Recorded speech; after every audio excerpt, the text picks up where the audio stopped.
How to appear offline on PS5.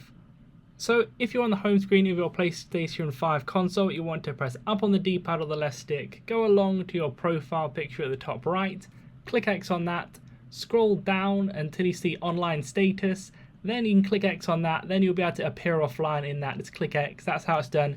If you're already on your PlayStation and you want to suddenly appear offline.